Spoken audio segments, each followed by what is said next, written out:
Had he been this broken before? I mean, it sounded like he was devastated by what he had been forced to do before, but doing this to your own children. Yes.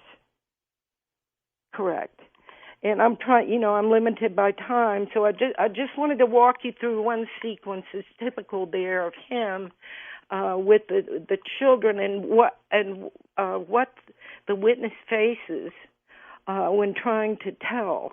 And it goes through levels throughout the whole book of telling the military on up until Diane and Stephen are in their teens and early 20s and going in a meeting with the FBI and telling the FBI.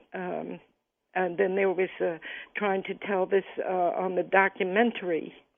It's all a matter of trying to tell this story.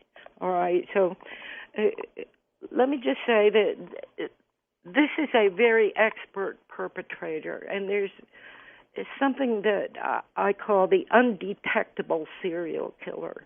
Okay, this is not a guy like Danny Rowling, a hapless, hallucinating drifter. He just wanted to be caught and punished. This was a family man with dual citizenship embedded in the military. He was a skilled and mature and professional perpetrator.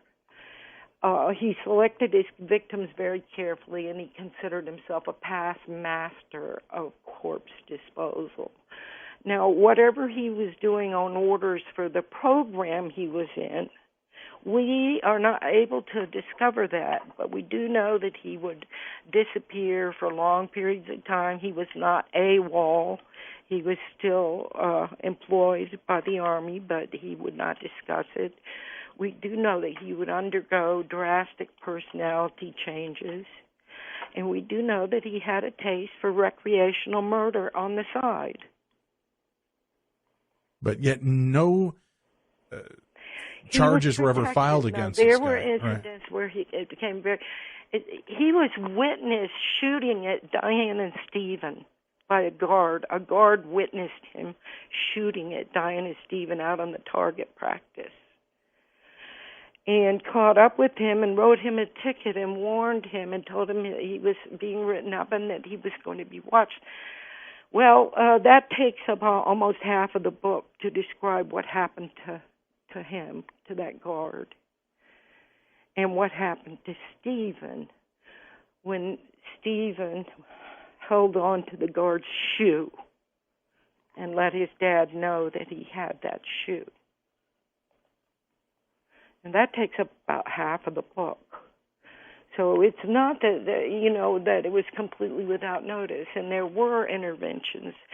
I don't think we'll have time really to go into the MK Ultra lab stuff, but I will just mention this tie-in.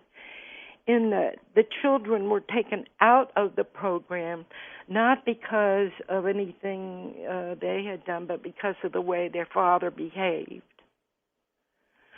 And he was, he was not just profoundly evil. He was also a jerk, and coming in there in the lab and stealing equipment. And they knew it was him. And then trying to get money for his kids being in the program. And they're telling him, we're putting it in a fund for their college. And he said, well, they're not going to college. This is their college, and I want the money now, and causing trouble like that. That's why they were taken out of the program. All right, we have to take a break, and we'll come back. If you have some questions for our guests, you can certainly be a part of the show. We'll continue hearing some of the story. And I do want to hear some of the MK Ultra Lab information. I mean, we have a half an hour to share together with this crime. But then how did these kids finally break away from this and not end up dead?